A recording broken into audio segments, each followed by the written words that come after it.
Welcome na sab guys sa atong istorya karon nga daghan kang mapulot nga mga moral lesson. And by the way, kung hanap nimo guys ang mga Bisayang wali o sambingay sa Kristohanon, kining ato ang YouTube channel o ato ang Facebook page, pareho lang kini og ngalan, JDC Vlog TV, para easy lang nato nga ma-search sa YouTube o sa Facebook. So ayaw kalimot sa Facebook page nato sa pag-follow o niya sa ato pong YouTube channel sa pag-subscribe para updated mo tanan sa mga sambingay nato nga daghang mga lesson nga tumakutlo ug sa mga topical nga mga preaching nato mga Bisaya nga wali. So guys, pasensya na karon pag kita nakabalik sa ato ang mga minugbong storya tungod sa mga schedule o sa another ministry na usab nga gihatag sa Ginoo, kung pasalamatan ng Ginoo nga gitagaan na pud ko niya og lain nga ministry nga bag-o o niya. Ayaw kabalaka guys, nagtuo ko nga daghan yung naghulat sa atong mga storya sa sambingay sa Kristohanon, kay kini man go atong mga storya parable magamit kini sa pagtudlo nato silbi illustration ngadto sa mga pulong sa Ginoo nga atong mapasabot sa mga tao. And ayaw kabalaka kay daghan natang gihan-ay nga mga storya nga i-upload pa. Nakaplastada na ang mga storya nato. Actually sa dihang wala ta naka-upload 1 month sa ato ang sambingay sa Kristohanon. Nag-search kog daghan nga mga storya na. O niya, naplastada na siya pero i-upload lang. Para ma-notify mo guys sa daghan pa natong coming nga mga storya. Ayaw kalimot sa pag-follow sa Facebook page nato o niya i-subscribe ang ato ang YouTube channel. So guys, ita maglangan kining atong storya karon, yastong Tamil mabasa nato nga alang kini sa mga Kristohanon nga dili negatibo. Pero dili puntanan kay mostly mga 70% sa mga Christian pag maabot gani ang mga sitwasyon nga dili nila masabtan, mag-negative dayon kasagaran. So, alang kini sa mga Kristohanon nga dili negatibo. And sa mga Kristohanon pud nga negatibo, makuhaan po ninyo lesson kung ikaw mga Kristohanon ka karon nga dali kayo kang mag-negatibo. Kasagaran gyud sa mga Kristohanon karon diya sa mga kasimbahanan. Ngano man gyud nga kuaw man ang simbahan, jutay kay manimba karon tungod kay kalabanan tungod sa ilang pag-negatibo, midistansya sila sa pag-alagad sa Ginoo. Dunay mga sitwasyon nga nagkabangi ini mga membro simbahan, so nag-negative na nganong ninani ang nahitabo. Dunay mga pamilya nga nagkaaway ra, parihurag apelyido, mga kabanayan nagkaparintihan, unya usar sila simbahan, unya nagkaaway, unya nag-negative sila. Doon na po yung mga senaryo nga murag na kontra nila ang pastor kay nasakitan sila suwali sa pastor o nya nag-negative ang membro ni distansya sa simbahan. So daghan gyud kayo anak karon nga mga klases Kristohanon nga dali kayo nga mag-negatibo dayon. Nya kay ang problema ra ba ang resulta kay mubiya gyud sa pag-alagad sa Ginoo kalabanan. Not all Ginoon, pero jutay lang gyud kayo ang nangabilin karon. Jutay laman ang kanang positibo sa mga sitwasyon. So guys, kung nakaagi ka mga negatibo nga sitwasyon, nag-negative ka, so this video, this story makatabang nimo o niya makatabang po ni sa uban po nga nakita nimo nga nag-negative, especially sa mga Christian. Para masabtan nimo guys, dita maglangan inani ang senaryo sa mga storya. Dunay usa ka hardinero nga gisaligan siya sa hari sa pag-cultivate sa mga prutas sa atubangan sa kanang palasyo sa hari. So every morning kining mga hardinero magahatod siya og prutas ngadto sa hari. Adunay usa ka buntag ni ana nga kining hardinero nangayo usag tabang sa Ginoo kay everyday gon maghatod gud sa prutas. So nangayo usag tabang sa Ginoo nga Lord, unsa man gyud nga klases prutas ang ako na usab nga ihatod sa ako ang hari. So karon adunay guide nga gikan sa Ginoo nga grapes ang iyang ihatod o mansan kanang paras.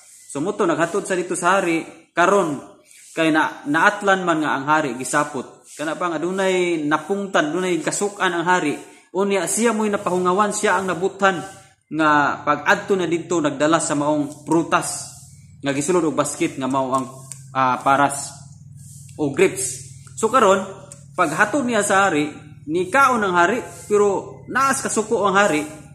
Karon kay pag humag kaon sa hari, kaning mga liso ihapak man dito sa hardinero.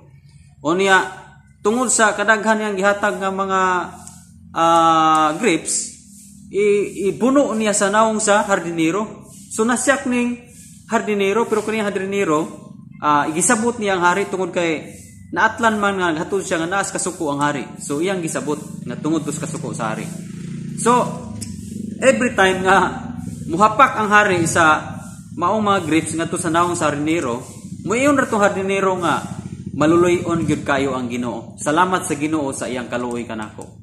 So kapila gito kahigayon nga gihapak sa hari ning naong kusgon jud hapak unya mingon ra ning hardinero nga thank you Lord kay maluluyon giday kanako. So karon wala ka agwanta ning hari kay every time nga hapak mao man gito iyang itubag nga thank you Lord kay maluluyon ka kanako. So iyang ipangutana nganong nakayon magang thank you nga daghan namang na kadumis naman imong naong gihapak mo di ka na nga pusa naman ang mga grapes sa imong naong nganong nakayon magang thank you. So niya na ang maong hardinero nga kamahalan kaganin ng buntag nagampo ko ug unsay akong dalon nga prutas nimo. Pero salamat sa Ginoo maluluyon gud siya kay grapes ang iyang gipadala kanako paingon diha nimo. Kay kung durian pa ang akong gidala, narabagos kong hunahuna unta kamahalan nga durian akong dalon. So what if kung durian ang kong gidala karon? So dili ko mahitsura kung imo kong hapakon. Munang makayon gyud ko kamahalan nga maluluyon gud ang Dios. So guys, dinhi lang ta kuto sa mga istorya.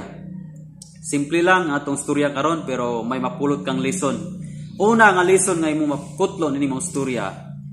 Importante gud guys nga mangayo ta og giya sa Ginoo sa ato ang mga desisyon sa kinabuhi.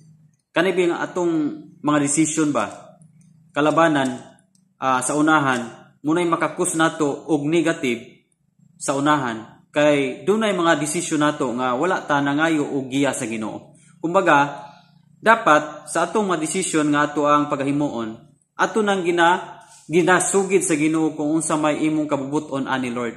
Sama sa maong hardinero, di ba? So nindot kayo nga nangayo sa giya. That's why grapes ang yang nadala kay kung wa pa sa nangayo giya to, naara ba gid unta sa iyang hunahuna nga durian yang dalon, di ba? So dili siguro siya may tsura inikhapak sa hari. Ay tunokon gud ang durian. The same thing sa atong kinabuhi guys. Importante gud nga mangayo ta og giya sa atong mga desisyon. Kay daghan kay mga Kristohanon karon nga negatibo kay sila sa ilang kinabuhi karon tungod kay doon na sila yung mga desisyon, daghang mga desisyon nila nga wa sila mananghid sa Ginoo. Ilang gi-aksyonan ang ilang mga desisyon nga pinaagi sa tinawhanon nga pamaagi. That's why nagnegatibo sila sa unahan. And lain nga lesson nga tumakuha. Every time nga makasinati ka o dili maayo nga sitwasyon, dapat dili ka magtutok sa dili maayo nga sitwasyon.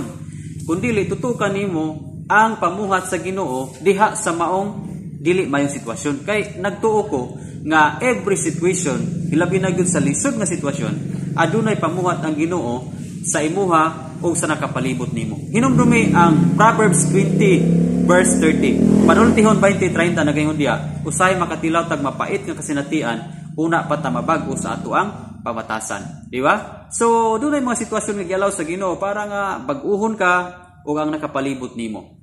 Muna nga dili ta pwedeng mag-negative sa tanang sitwasyon. In every situation, in bad times and in good times, be sure nga nakapasalamat ka kanunay sa Ginoo o makaingon ka sa Ginoo nga, Lord, salamat, maluluyon gyud ka. Salamat Ginoo. Guys, kung nahimo na nato na mapasalamaton gyud kanunay. Kalabanan sa mga Kristohanon nga negatibo, bagulbulan po na nga Kristohanon, dili mapasalamaton. And kanang bagulbulan o dili mapasalamaton nga kinaiya, mao gyud nay dili maayos tubangan sa Ginoo. Dili gyud ta ana tagaan og kalipay og dili gyud ta mabless kung inana atong kinaiya.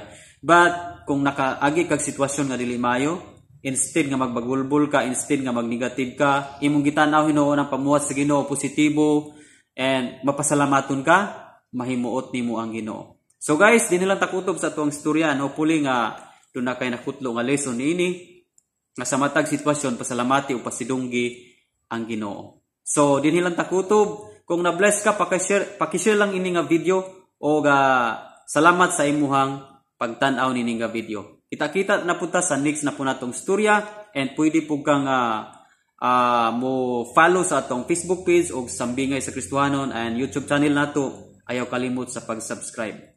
God bless guys. Iya ang tanandong himaya.